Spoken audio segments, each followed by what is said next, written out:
Raka dan Nadia adalah pasangan yang selalu tampak sempurna di mata orang-orang di sekeliling mereka. Menikah selama 7 tahun, mereka telah melalui banyak suka dan duka bersama. Raka adalah seorang pengusaha sukses di bidang properti, sementara Nadia memilih untuk mengurus rumah tangga dan sesekali membantu bisnis keluarga mereka. Rumah tangga mereka berjalan harmonis. Raka selalu pulang tepat waktu, menyempatkan diri untuk makan malam bersama, dan selalu memberikan perhatian penuh kepada Nadia.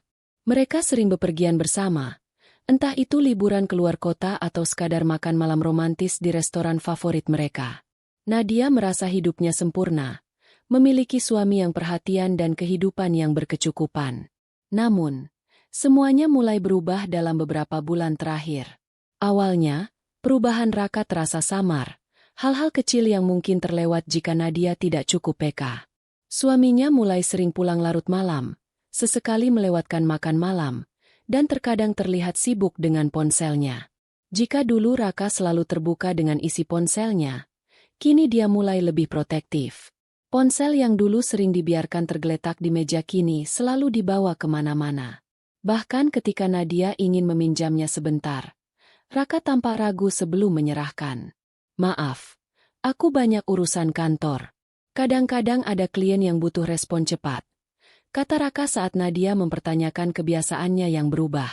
Nadia mencoba memahami. Mungkin ini hanya fase. Bagaimanapun, bisnis Raka memang sedang berkembang, dan beban kerja yang meningkat mungkin membuatnya lebih sibuk. Namun, perubahan itu semakin lama semakin jelas.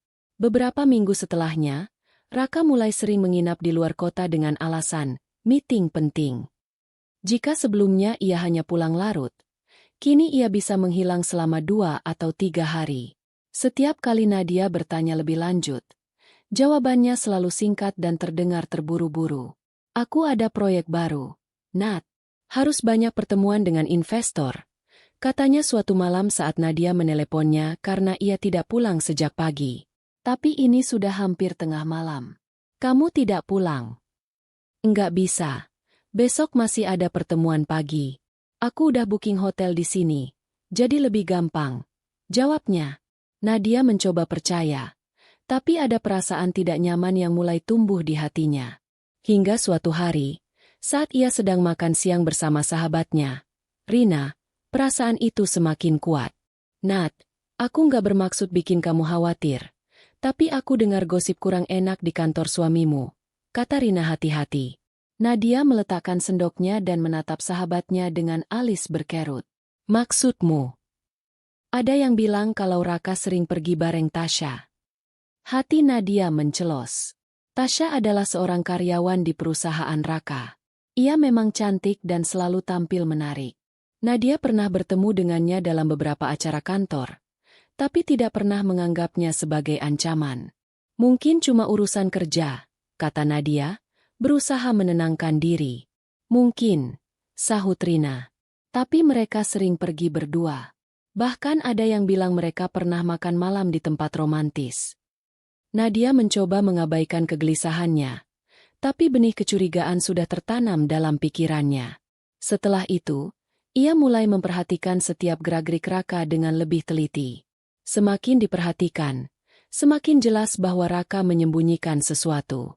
Setiap kali Nadia bertanya soal perjalanan bisnisnya, jawabannya selalu terdengar dibuat-buat. Pernah suatu malam, Raka pulang dalam keadaan mabuk, sesuatu yang jarang sekali terjadi. "Meetingnya lama banget ya sampai harus minum-minum?" tanya Nadia dengan nada tajam. Raka mengusap wajahnya, tampak tidak nyaman. "Hanya sedikit perayaan dengan klien. Nggak ada yang aneh." Nadia menatapnya tajam. "Kenapa kamu berubah, Kak?" Raka menghela napas panjang. "Aku nggak berubah, Nat. Cuma bisnis makin sibuk. Aku stres. Aku butuh ruang."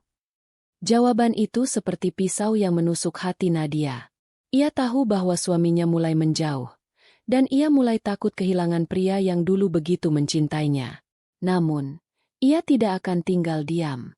Ia harus mencari tahu kebenaran. Sejak mendengar kabar dari Rina, hati Nadia tak pernah benar-benar tenang. Meskipun Raka masih menunjukkan kepedulian sesekali, ada sesuatu yang terasa berbeda. Insting seorang istri tak pernah salah, dan semakin ia memperhatikan, semakin jelas bahwa suaminya sedang menyembunyikan sesuatu. Malam itu, Nadia duduk di ruang kerja Raka, menatap ponselnya dengan perasaan campur aduk. Ia ingin percaya bahwa suaminya masih pria yang sama seperti dulu, suami yang mencintainya dengan tulus. Tapi berbagai tanda yang ia lihat membuatnya sulit mengabaikan perasaan gelisah ini. Layar ponselnya menampilkan akun media sosial Tasya. Ia sudah beberapa kali melihat akun itu, mencoba mencari sesuatu yang bisa menjelaskan kecurigaannya. Tasya memang sering membagikan foto-foto kehidupannya yang mewah, makan malam di restoran mahal, liburan ke tempat eksotis, dan tas-tas bermerek yang tak semua orang bisa miliki. Nadia tidak ingin langsung menuduh tanpa bukti, tapi sesuatu dalam dirinya mengatakan bahwa semua ini berkaitan dengan Raka. Beberapa hari terakhir, Raka semakin jarang di rumah. Bahkan ketika ada di rumah, ia tampak sibuk sendiri, lebih sering menggulir ponselnya dan membalas pesan dengan ekspresi serius. "Ka, aku tadi telepon kamu siang, tapi nggak diangkat," kata Nadia suatu malam saat mereka akhirnya duduk bersama di meja makan. Raka, yang terlihat sedikit lelah, hanya menoleh sebentar. "Oh, tadi sibuk banget. Banyak meeting, makanya nggak sempat lihat HP." Nadia mengangguk pelan, berusaha mencerna kata-kata suaminya. "Meeting di mana?" "Di luar kota," jawab Raka cepat. "Di mana tepatnya?" Raka terdiam sejenak, seperti mencari jawaban. "Jakarta. Aku ketemu beberapa investor untuk proyek baru." Nadia mengamati wajah suaminya. Ada sesuatu yang terasa aneh dalam nada bicaranya, seolah-olah ia sedang mencari alasan di saat yang bersamaan. Hari berikutnya, saat Raka mengaku akan ada meeting lagi di luar kota, Nadia memutuskan untuk menyelidiki lebih jauh. Ia meminta Rina untuk membantunya mencari tahu apakah Raka benar-benar ada di Jakarta. Tak butuh waktu lama bagi Rina untuk menemukan sesuatu yang mengejutkan. Malam itu, Rina mengirim pesan kepada Nadia. "Nat, kamu harus lihat ini." Nadia membuka pesannya dengan jantung berdebar. Rina mengirimkan tangkapan layar dari Instagram story seseorang. Saat Nadia membukanya, matanya membelalak. Itu adalah foto Tasya sedang berada di sebuah pantai indah dengan caption, "Liburan mewah di surga tropis." Di belakangnya, terlihat seorang pria mengenakan kemeja putih, duduk santai dengan pemandangan laut yang indah. Wajahnya memang tidak terlihat jelas, tapi Nadia mengenali siluet itu. Itu Raka. Hatinya mencelos. Jadi, selama ini Raka bukan meeting di luar kota. Ia pergi berlibur bersama wanita lain. Tangan Nadia gemetar saat menutup ponselnya. Matanya panas, tapi ia berusaha menahan air matanya. Ia merasa bodoh telah percaya pada Raka selama ini. Ia telah menutup mata terhadap semua tanda-tanda yang ada, berharap bahwa semua hanya kebetulan. Namun, kenyataannya terpampang jelas di depan matanya. Ia ingin menelepon Raka saat itu juga, ingin berteriak dan menuntut penjelasan. Tapi ia tahu itu tak akan mengubah apapun. Raka telah membohonginya, dan jika ia menghadapi ini dengan emosi, suaminya pasti akan punya sejuta alasan untuk mengelak. Ia harus bertindak dengan kepala dingin. Nadia menghela napas panjang, mencoba menenangkan dirinya. Jika Raka bisa berbohong seperti ini, maka ia juga bisa bermain lebih pintar. Malam itu, Nadia menghubungi pengacaranya secara diam-diam.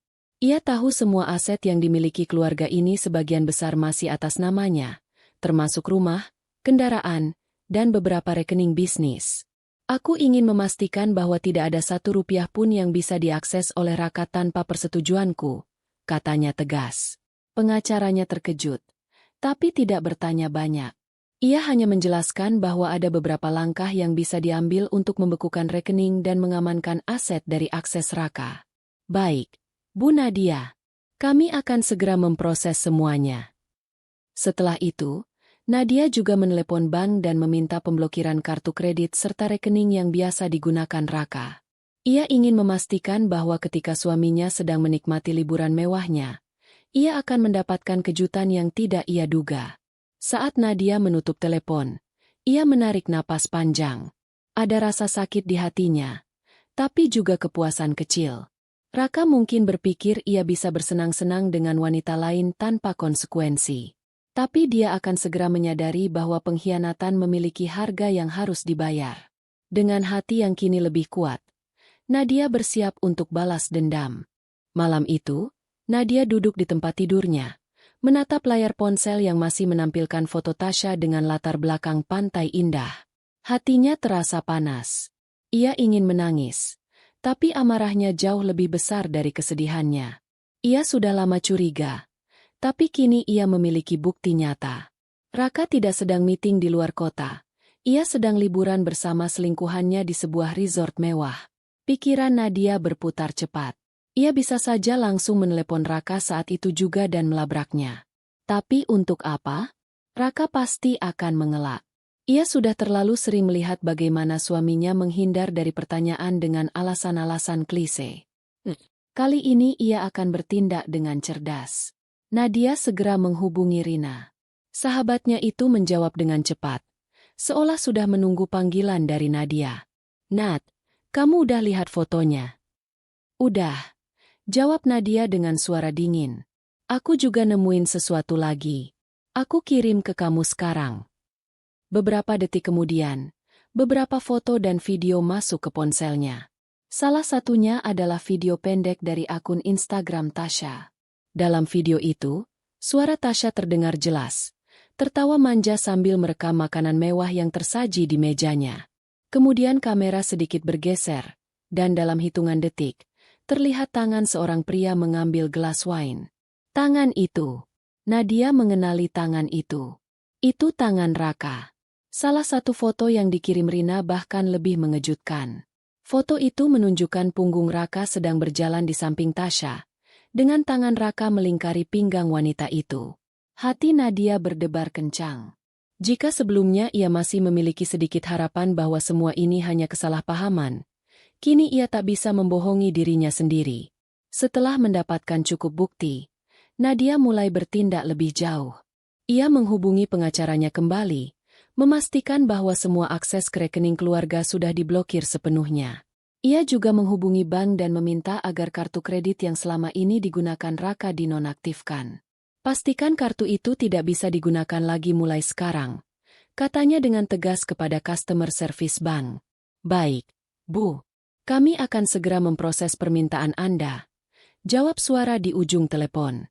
Setelah semua urusan keuangan selesai, Nadia menutup telepon dan tersenyum dingin.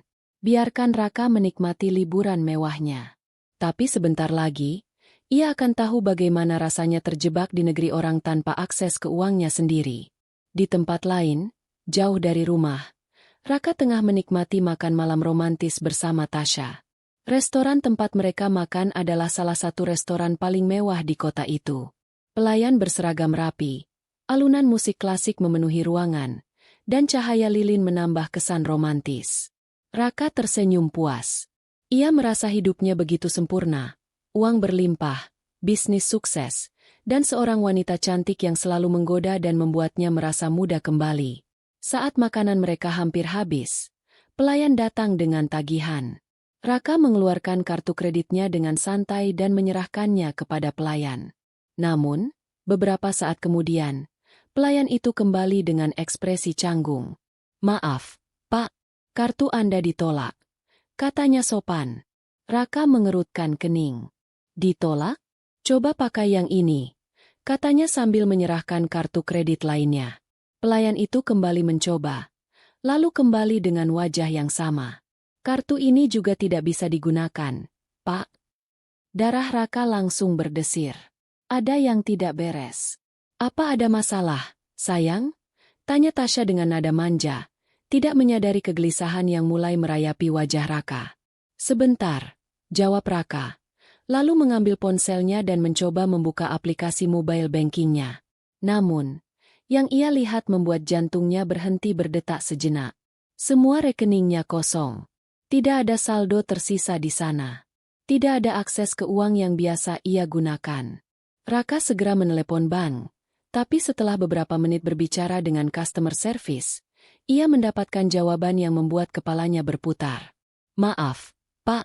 Semua akses ke rekening Anda telah dibekukan atas permintaan pemilik utama rekening, Ibu Nadia.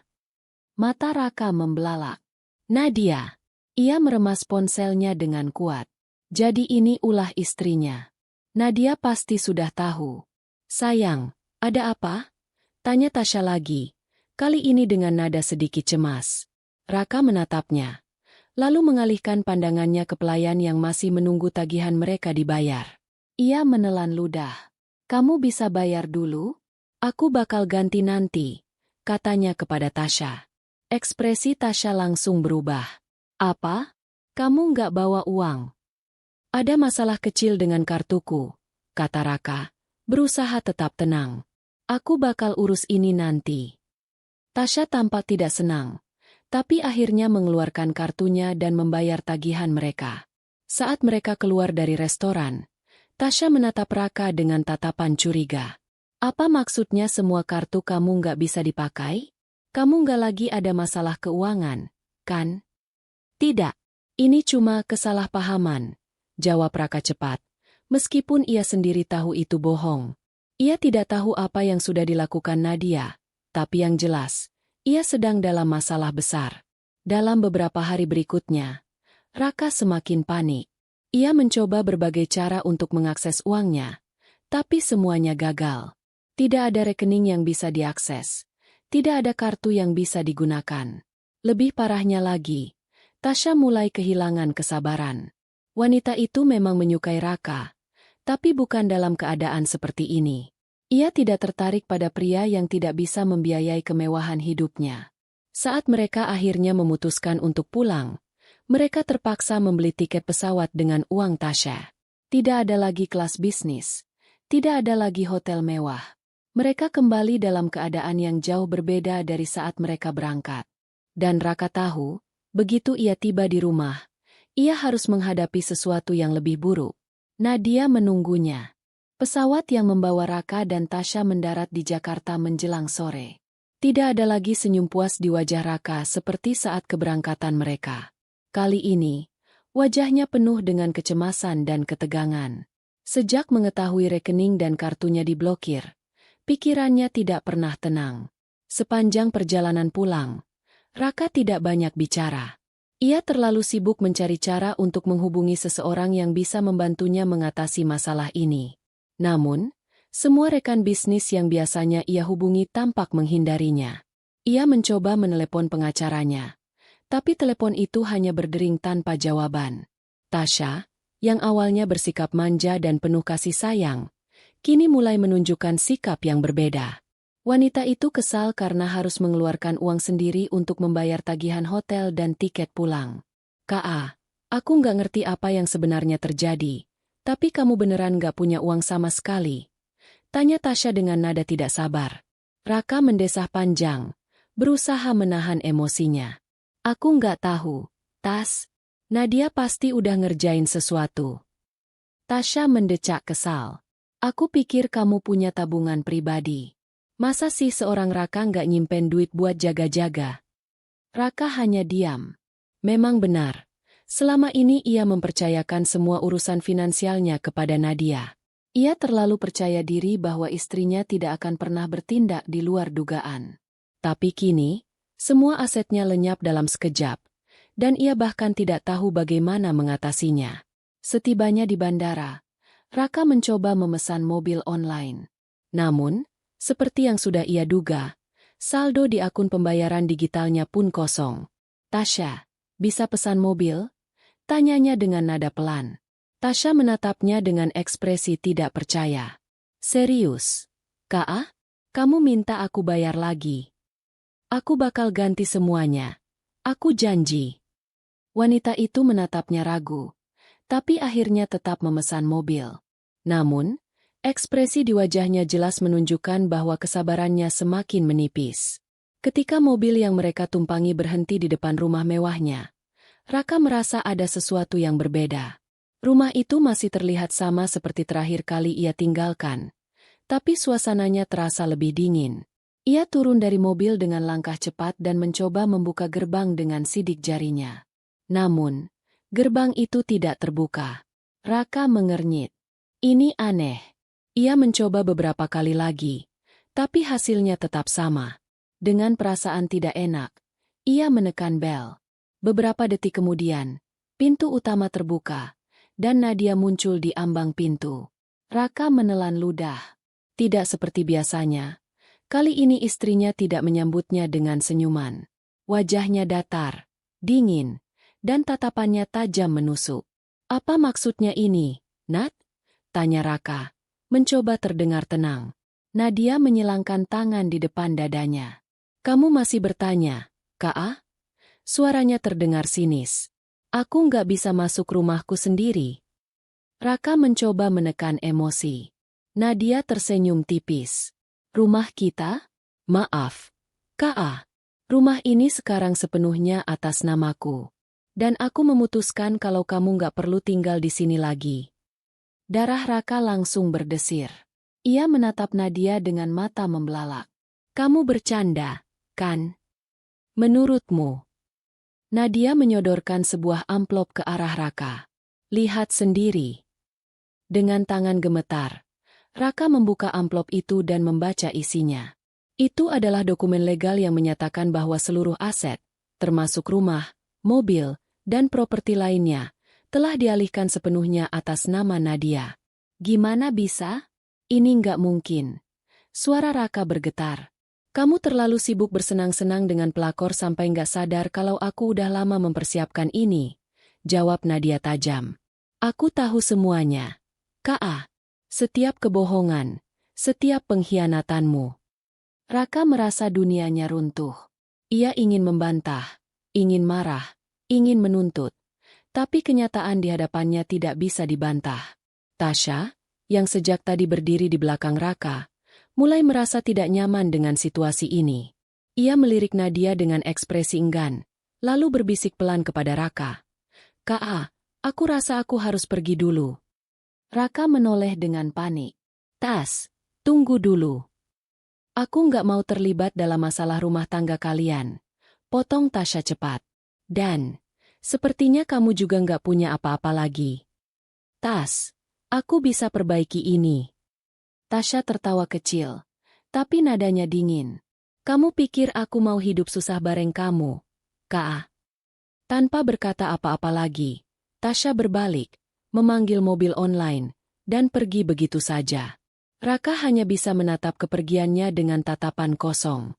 Wanita yang ia pikir mencintainya ternyata hanya bersama dengannya karena uang. Dan sekarang, saat ia tidak punya apa-apa, Tasha bahkan tidak menoleh ke belakang. Nadia memandang Raka dengan tatapan puas. Laki-laki yang dulu begitu percaya diri dan angkuh kini berdiri di hadapannya dalam keadaan mengenaskan. Kamu harusnya bersyukur, Kak, kata Nadia dengan nada santai. Aku nggak melaporkan kamu ke polisi atas semua kebohonganmu. Aku hanya mengambil apa yang memang sudah seharusnya menjadi milikku. Jadi kamu mau aku tinggal di mana sekarang? Suara Raka nyaris berbisik. Nadia tersenyum tipis. Itu urusanmu. Aku sudah cukup baik dengan tidak mengusirmu lebih dulu. Sekarang giliranmu untuk belajar bagaimana rasanya kehilangan segalanya. Tanpa berkata apa-apa lagi, Nadia melangkah masuk ke dalam rumah dan menutup pintunya dengan keras. Raka masih berdiri di depan gerbang, menatap kosong ke arah pintu rumah yang dulu adalah miliknya. Untuk pertama kalinya dalam hidupnya, ia benar-benar tidak punya apa-apa. Raka berdiri terpaku di depan rumahnya yang kini bukan lagi miliknya. Udara malam terasa lebih dingin dari biasanya. Baru beberapa hari yang lalu, ia menikmati kemewahan di resort luar negeri, merasa hidupnya sempurna dengan Tasha di sisinya. Kini, semuanya runtuh dalam hitungan detik. Tangannya mengepal. Ia ingin marah, ingin menerobos masuk dan menuntut haknya. Tapi ia tahu Nadia bukan orang yang bisa dihadapi dengan emosi semata. Wanita itu sudah menghancurkannya tanpa menyentuhnya secara fisik, dan itu jauh lebih menyakitkan.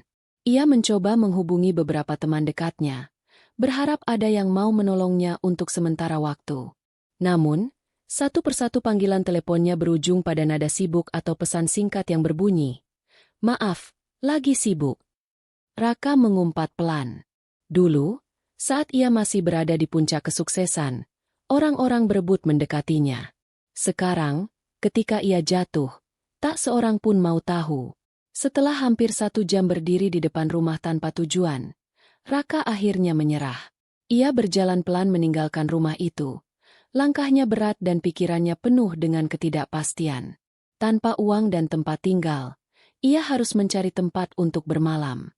Hotel bukan pilihan, karena semua akses keuangan sudah diblokir oleh Nadia. Ia menghela napas panjang dan memutuskan untuk pergi ke kantor. Setidaknya, ia bisa tidur di sofa ruangannya sementara waktu. Namun, begitu ia sampai di sana, satpam yang berjaga di pintu utama menghalanginya masuk. "Pak Raka, maaf. Saya dapat instruksi untuk tidak mengizinkan Bapak masuk." Raka menatap satpam itu dengan tidak percaya. "Apa maksudnya? Ini kan kantor saya." Satpam itu tampak ragu sejenak, lalu berkata, "Pak Raka, semua aset perusahaan sudah dipindah tangan ke Ibu Nadia. Beliau sekarang pemegang saham terbesar. Saya cuma menjalankan perintah." Darah Raka mendidih. "Jadi aku bahkan gak boleh masuk ke kantorku sendiri?" Satpam itu tampak tidak nyaman, tapi tetap teguh dengan keputusannya. "Maaf, Pak. Saya cuma menjalankan tugas." Tanpa pilihan lain, Raka terpaksa meninggalkan kantor yang dulu ia bangun dengan susah payah. Langkahnya makin gontai. Ia tak punya rumah, tak punya uang, tak punya kantor. Ia benar-benar hancur. Pikiran Raka kembali pada satu orang yang mungkin masih bisa membantunya, Tasya. Ia segera menelepon wanita itu. Panggilan pertama tidak diangkat. Begitu juga panggilan kedua dan ketiga. Dengan putus asa, ia mengirim pesan. "Tas, tolong aku. Aku nggak punya tempat tinggal. Aku butuh bantuan." Beberapa menit kemudian, tanda centang biru muncul. Pesannya sudah dibaca. Namun, tidak ada balasan.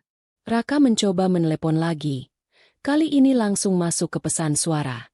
Ia akhirnya sadar, Tasya juga sudah meninggalkannya. Wanita yang dulu tersenyum manis dan selalu memanjakannya kini tak lagi peduli padanya. Ia menatap ponselnya dengan kosong, sebelum akhirnya memasukkan perangkat itu ke dalam sakunya dan berjalan tanpa arah di trotoar kota yang mulai sepi. Lelah, lapar, dan kehabisan akal, Raka akhirnya duduk di bangku taman kota. Angin malam berhembus menusuk kulitnya. Dulu, ia selalu menganggap dirinya tak terkalahkan. Ia percaya bahwa uang bisa membeli segalanya, termasuk cinta dan kesetiaan. Tapi malam ini, ia menyadari satu hal. Saat uangnya habis, semua orang yang dulu ada di sekelilingnya ikut menghilang. Ia menutup wajahnya dengan kedua tangan. Untuk pertama kalinya dalam hidupnya, ia merasakan apa itu kejatuhan yang sesungguhnya. Raka terbangun dengan tubuh kaku dan pegal. Tidur di bangku taman bukanlah sesuatu yang pernah ia bayangkan akan terjadi dalam hidupnya. Dulu, ia terbiasa tidur di ranjang empuk dengan kasur premium di kamar ber-AC. Sekarang, dinginnya angin malam menusuk tubuhnya, membuatnya menggigil dalam pakaian yang sama sejak ia pulang dari liburan. Ia mengusap wajahnya yang kusut, mencoba mengumpulkan kesadaran. Perutnya perih karena lapar, dan tubuhnya terasa lemah. Ia merogoh kantongnya, berharap masih ada sedikit uang tunai yang terselip di sana. Tapi yang ia temukan hanyalah beberapa lembar struk lama dan kartu nama yang tak berguna. Tanpa ponsel yang bisa digunakan, karena baterainya sudah habis sejak semalam, dan tanpa uang sepeser pun, Raka benar-benar tak tahu harus berbuat apa. Lapar membuatnya akhirnya menelan ego. Ia berjalan menyusuri trotoar kota, mencari sesuatu yang bisa mengisi perutnya.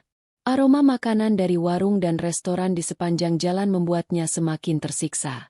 Di salah satu sudut jalan, ia melihat sekelompok gelandangan berkumpul, makan nasi bungkus yang mereka dapatkan dari dermawan yang lewat. Raka menelan ludah. Haruskah ia meminta bantuan mereka? Namun, harga dirinya menjerit. Ia, Raka, mantan pengusaha sukses, tidak mungkin meminta belas kasihan dari orang-orang yang dulu bahkan tak pernah ia hiraukan. Ia memutuskan untuk terus berjalan, berharap ada solusi lain. Namun, Setelah berjam-jam berkeliling tanpa hasil, kelaparan mulai mengalahkan gengsinya. Akhirnya, dengan ragu, ia duduk di dekat kelompok gelandangan itu. Salah satu dari mereka, seorang pria tua dengan janggut putih dan pakaian lusuh, menatapnya. Baru pertama kali di jalanan. Raka menoleh. Apa maksudmu? Pria tua itu tertawa kecil. Aku bisa mengenali orang kaya yang jatuh miskin dari cara mereka duduk. Kamu terlihat bingung dan masih menolak menerima kenyataan. Raka terdiam. Ia tidak bisa membantah. Pria itu mengambil sebungkus nasi dari kantong plastik di sebelahnya dan menyerahkannya kepada Raka. Ambil ini. Kau butuh makan. Raka menatap nasi bungkus itu. Tangannya gemetar, antara ingin menerima atau menolak. Namun, perutnya yang keroncongan tidak memberi pilihan lain. Dengan berat hati, ia menerima nasi itu. Terima kasih. Pria tua itu tersenyum. Namaku Pak Sarman. Kau bisa duduk di sini kalau mau.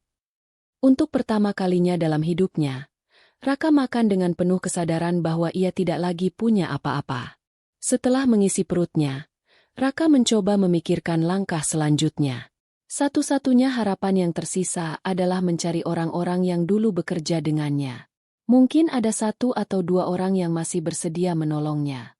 Dengan tekad baru, ia berjalan menuju salah satu kafe yang sering ia kunjungi bersama rekan-rekan bisnisnya. Begitu tiba di sana, ia melihat beberapa mantan koleganya sedang duduk di meja pojok, tertawa dan berbincang santai. Hatinya sedikit lega. Ia melangkah mendekat. Andre, Edo, serunya. Mereka menoleh, dan seketika suasana berubah canggung. Andre, yang dulu sering meminta nasihat bisnis darinya, menatapnya dengan ragu. Raka. Ya, ini aku. Raka tersenyum tipis. Aku butuh bantuan kalian. Edo menghela napas panjang. Raka, maaf. Tapi kami nggak bisa bantu. Raka terdiam. Apa maksudmu? Aku belum bilang apa-apa. Andre menunduk, mengaduk kopinya dengan canggung. Nadia sudah menghubungi semua orang. Dia bilang kamu bukan bagian dari perusahaan lagi. Semua aset dan bisnis sudah dipegang dia. Kami nggak bisa terlibat. Raka menatap mereka dengan tidak percaya. Jadi kalian percaya Nadia begitu saja? Kita sudah bekerja sama bertahun-tahun. Edo menggeleng. Ini bukan soal percaya atau nggak percaya. Rak, ini soal bertahan hidup. Kami nggak mau kehilangan pekerjaan gara-gara membantumu. Raka merasakan dadanya sesak.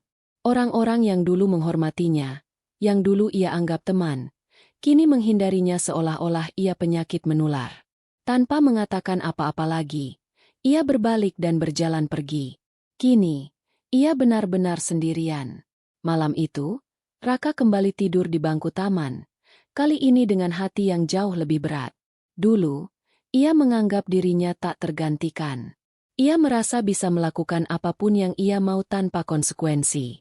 Tapi sekarang, ia menyadari betapa rapuhnya kekuasaan dan kekayaan yang pernah ia miliki. Semua yang ia bangun bertahun-tahun hancur dalam hitungan hari. Ia menatap langit malam, merasa kecil dan tak berdaya. Apakah masih ada harapan untuknya? Atau ini adalah akhir dari segalanya?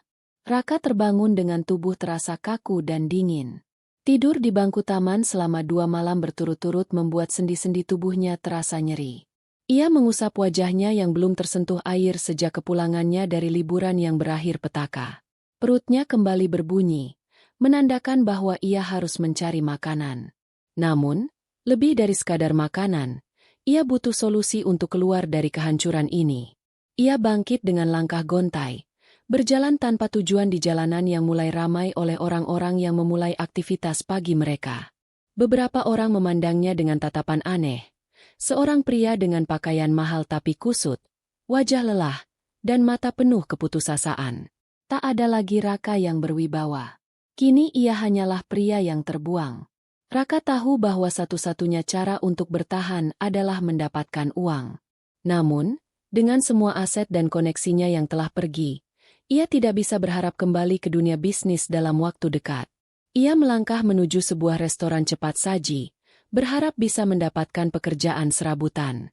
Saat ia masuk, seorang manajer restoran menatapnya dari kepala hingga kaki dengan curiga. "Selamat pagi, Pak. Ada yang bisa saya bantu?" Tanya manajer itu dengan sopan tapi penuh kewaspadaan. Raka menelan ludah. Saya ingin melamar pekerjaan." Manajer itu tampak terkejut. "Maaf, Pak, Anda ingin melamar pekerjaan?" Raka mengangguk, berusaha menegakkan bahunya meskipun hatinya terasa remuk. Manajer itu mengamati penampilannya dan tampak ragu. "Maaf, Pak, tapi kami tidak sedang membuka lowongan." "Pekerjaan apa saja saya bisa lakukan?" "Saya bisa bersih-bersih, mencuci piring." Manajer itu tampak semakin tidak nyaman. Ia melirik pelanggan yang mulai berdatangan. "Maaf, Pak, mungkin Bapak bisa mencoba tempat lain." Raka tahu bahwa pria itu tidak akan memberinya kesempatan. Ia keluar dari restoran dengan kepala tertunduk. Ia tidak menyerah begitu saja. Ia mencoba melamar pekerjaan di beberapa tempat lain, sebuah minimarket, sebuah bengkel kecil, bahkan menawarkan diri sebagai tukang parkir di sebuah pusat perbelanjaan. Namun, dimanapun ia pergi, ia selalu ditolak. Entah karena penampilannya yang mencurigakan, atau karena mereka mengenal siapa dirinya dulu dan tidak ingin berurusan dengan orang yang baru saja jatuh dari status sosialnya. Raka mulai merasakan keputusasaan yang sesungguhnya. Ia berjalan kembali ke taman kota, duduk di bangku yang sudah mulai ia anggap sebagai tempat tinggalnya. Hidupnya benar-benar sudah hancur. Saat ia duduk termenung, seseorang datang menghampirinya. "Masih di sini juga rupanya." Raka menoleh dan melihat Pak Sarman, pria tua yang memberinya nasi bungkus kemarin. Raka hanya mengangguk pelan. Pak Sarman duduk di sampingnya. "Sudah mencoba cari kerja?" "Sudah," jawab Raka dengan suara lemah. "Tapi tidak ada yang mau menerimaku." Pak Sarman terkekeh. "Ya, begitulah dunia. Saat kamu di atas, semua orang ingin dekat. Tapi begitu kamu jatuh, mereka bahkan tak ingin melihatmu." Raka terdiam. Ia merasakan sendiri kebenaran kata-kata itu. Pak Sarman menghela napas panjang. "Tapi kau tahu, kehancuran itu tidak selalu akhir dari segalanya." Raka menatap pria tua itu dengan bingung. "Maksudnya? Kau pikir aku selalu hidup seperti ini?" Pak Sarman tersenyum pahit. "Dulu, aku punya bisnis. Aku juga pernah seperti kamu, dikelilingi banyak orang. Tapi satu kesalahan menghancurkan semuanya." Raka menatap pria itu dengan kaget. "Apa yang terjadi?" "Kepercayaan," jawab Pak Sarman singkat. "Aku mengkhianati seseorang yang seharusnya kuperlakukan dengan baik. Dan ketika semua itu kembali kepadaku, aku kehilangan segalanya." Kata-kata itu menusuk Raka lebih dalam daripada yang ia duga. Bukankah ia juga melakukan hal yang sama? Ia mengkhianati Nadia. Ia mengabaikan keluarganya demi kesenangan sesaat. Dan sekarang, ia merasakan akibatnya. Pak Sarman menepuk pundaknya. "Tapi kau masih punya kesempatan untuk berubah. Nak, jika kau benar-benar ingin bangkit, berhentilah berharap pada orang-orang yang dulu bersamamu.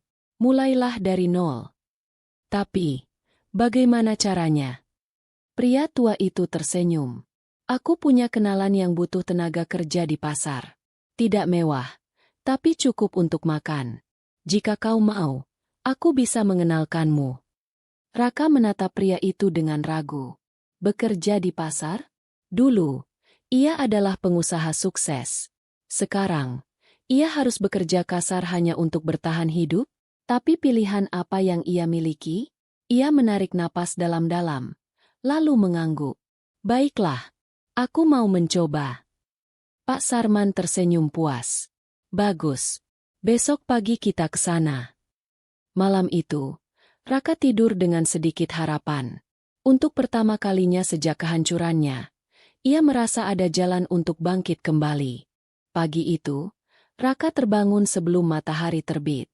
Udara pagi masih dingin, tapi hari ini ada sesuatu yang berbeda. Ia punya tujuan. Pak Sarman menepati janjinya dan mengajak Raka ke pasar tradisional. Jalanan masih sepi saat mereka tiba, tetapi beberapa pedagang sudah mulai membuka lapak mereka. Bau tanah basah bercampur aroma rempah-rempah, ikan segar, dan sayuran memenuhi udara. Seorang pria berusia sekitar 50-an, bertubuh besar dengan wajah ramah, menyambut mereka. "Inilah orang yang aku ceritakan, Bang Udin," kata Pak Sarman. Pria itu, Bang Udin, mengamati Raka dari ujung kepala hingga kaki. "Jadi, kau butuh kerja?" Raka mengangguk. "Ya, saya siap melakukan apa saja." Bang Udin menyipitkan mata. Tampaknya masih ragu. "Kau nggak terlihat seperti orang yang biasa kerja kasar." Raka menelan ludah. Ia tahu penampilannya masih belum sepenuhnya berubah dari seorang mantan pengusaha. "Saya mungkin belum terbiasa, tapi saya mau belajar," jawabnya jujur. Bang Udin tertawa pendek. "Baiklah, kita lihat saja nanti. Mulai hari ini, kau bantu angkat-angkat barang." Raka mengangguk tanpa protes. Baginya, ini bukan tentang gengsi lagi, ini soal bertahan hidup. Kerja di pasar jauh lebih berat daripada yang Raka bayangkan. Ia harus mengangkat karung-karung berisi beras, bawang, dan kentang dari mobil pikap ke lapak Bang Udin. Tangannya yang dulu hanya terbiasa mengetik di laptop kini memerah dan mulai lecet. Keringat membasahi tubuhnya bahkan sebelum matahari benar-benar naik. Di sela-sela pekerjaannya, ia seringkali menerima tatapan penasaran dari para pedagang lain. Seorang pria dengan wajah yang dulu tampak terawat kini berlumuran debu dan keringat. Bukannya ini Raka? Dulu bos perusahaan besar itu?"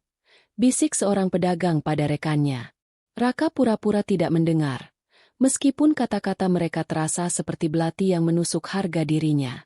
Namun, untuk pertama kalinya dalam hidupnya, ia memilih untuk menelan semua rasa malu itu.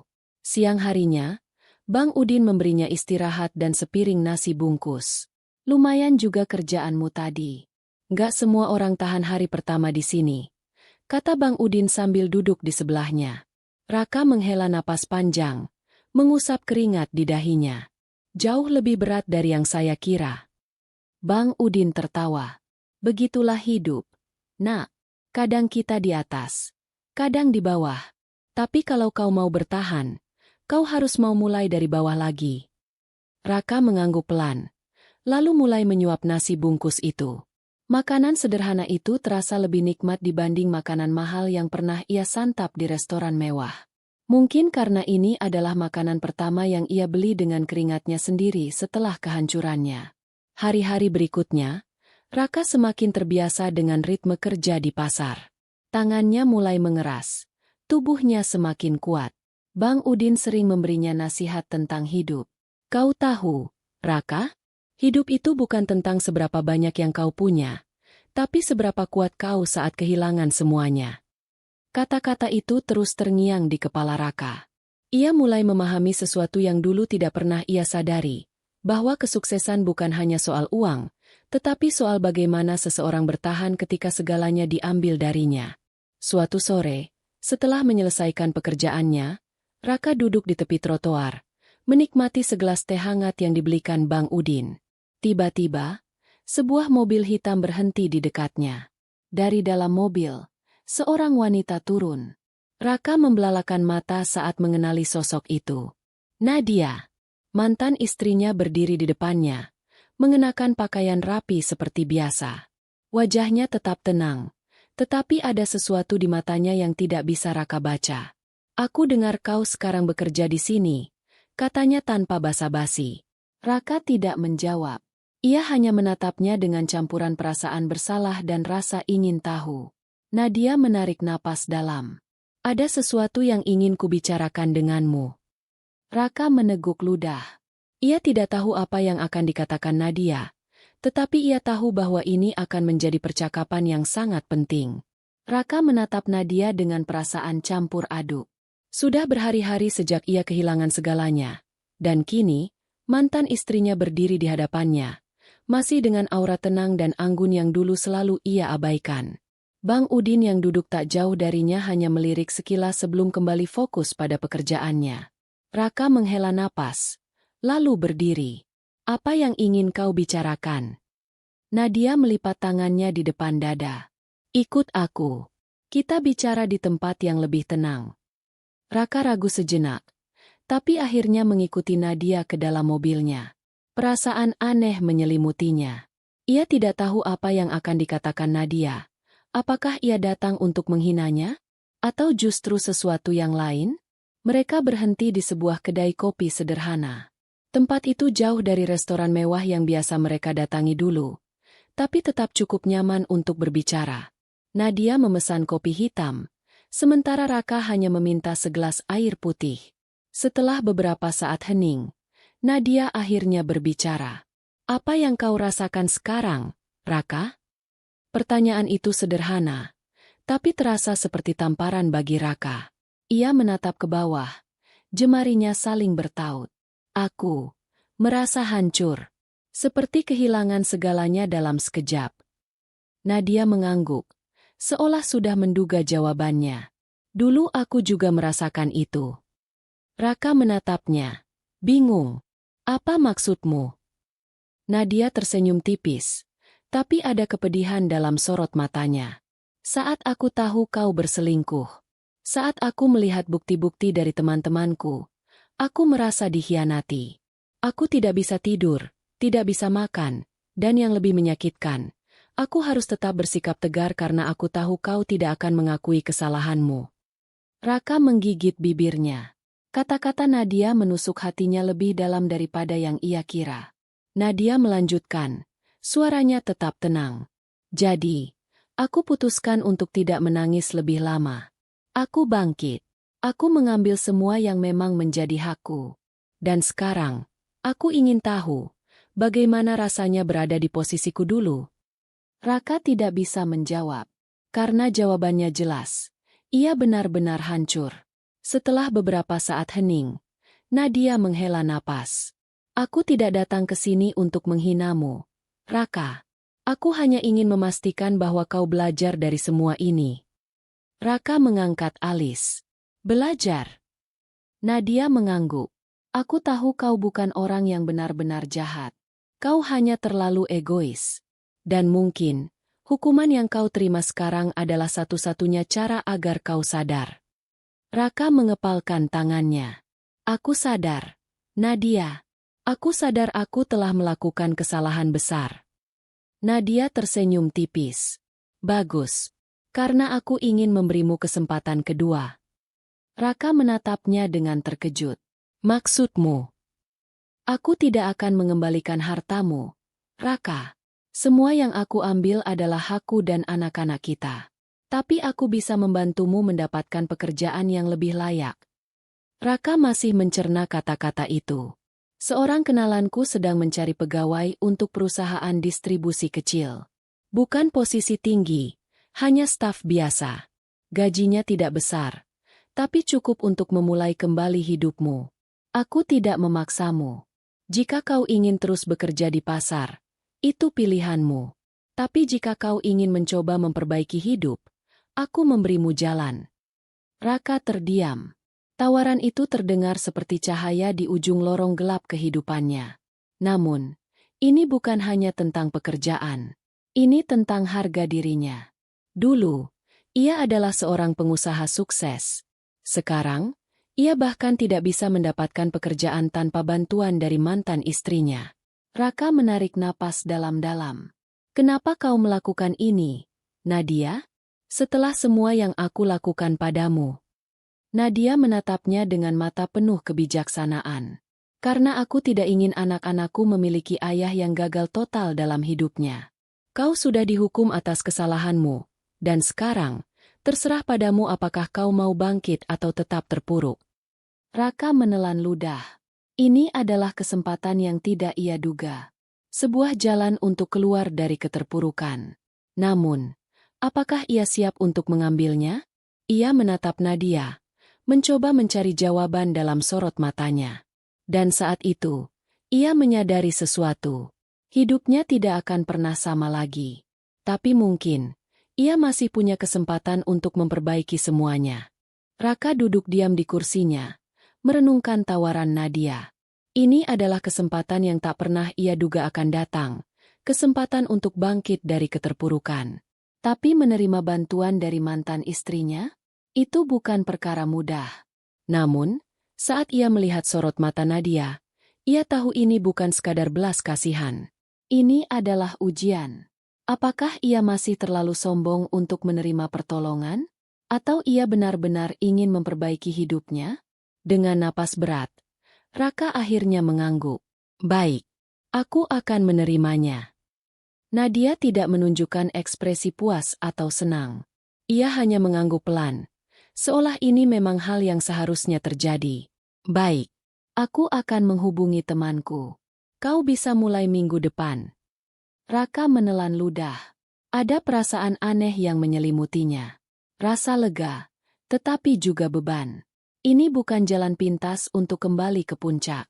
Ini adalah perjalanan panjang untuk menebus kesalahannya. Beberapa hari kemudian, Raka datang ke perusahaan distribusi yang disebutkan Nadia. Perusahaan itu jauh lebih kecil dibandingkan kantornya dulu, tapi cukup besar untuk memiliki sistem yang profesional. Ia bertemu dengan pemiliknya, seorang pria paruh-baya bernama Pak Herman. Kau mantan direktur, ya? Tanya Pak Herman sambil membaca CV sederhana yang Raka bawa. Raka mengangguk. Dulu, ya. Tapi saya tidak mencari posisi tinggi. Saya hanya butuh pekerjaan. Pak Herman menatapnya lama sebelum mengangguk. Baiklah, aku tidak peduli siapa kau dulu. Yang penting, kau bisa bekerja keras sekarang. Mulai besok, kau bekerja di bagian gudang. Raka terdiam sejenak. Gudang? Dulu ia memimpin perusahaan, sekarang ia harus bekerja di bagian gudang, mengangkat barang, mengatur stok, dan memastikan distribusi berjalan lancar.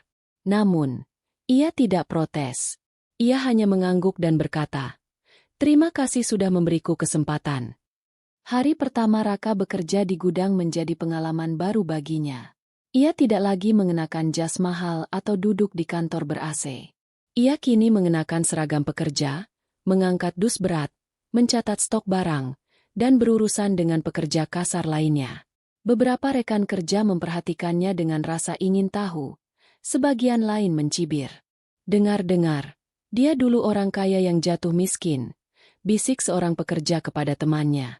Raka mendengar itu, tetapi ia hanya tersenyum tipis. Dulu, ia mungkin akan marah jika mendengar orang meremehkannya. Tapi sekarang, ia sudah belajar banyak.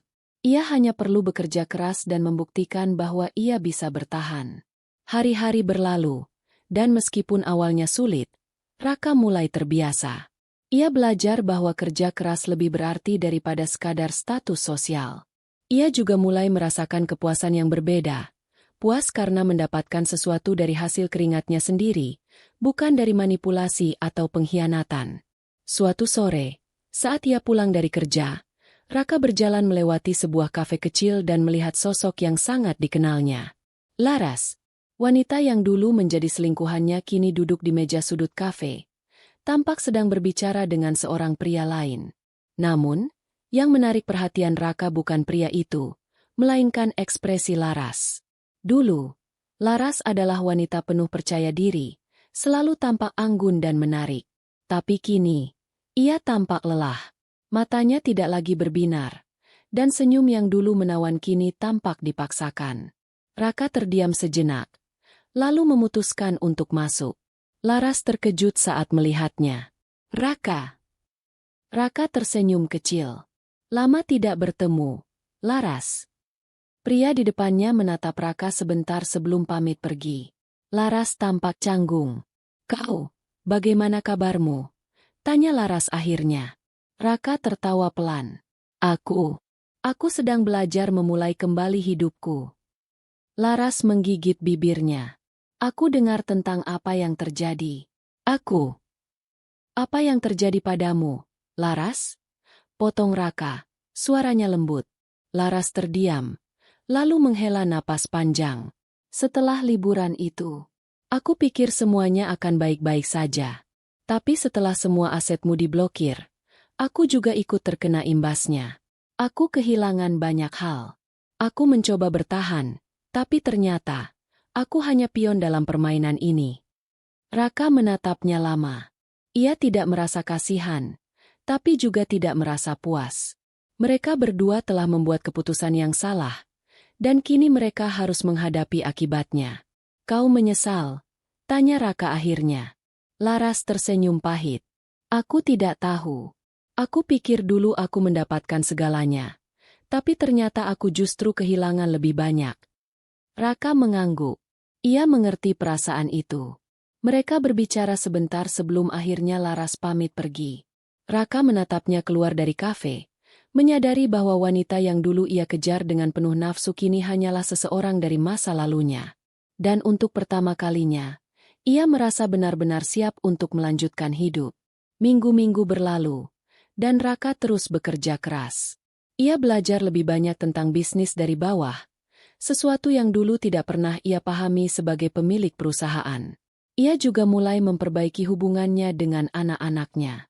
Meski Nadia masih menjaga jarak, ia tidak melarang Raka untuk menemui mereka. Salah satu malam, saat ia sedang duduk di apartemen kecil yang ia sewa dari hasil gajinya, ia menerima pesan dari Nadia. Aku senang melihatmu berubah. Jangan ulangi kesalahanmu lagi. Raka tersenyum. Ia kehilangan banyak hal, harta, status, dan kebanggaan. Tapi ia juga mendapatkan sesuatu yang lebih berharga.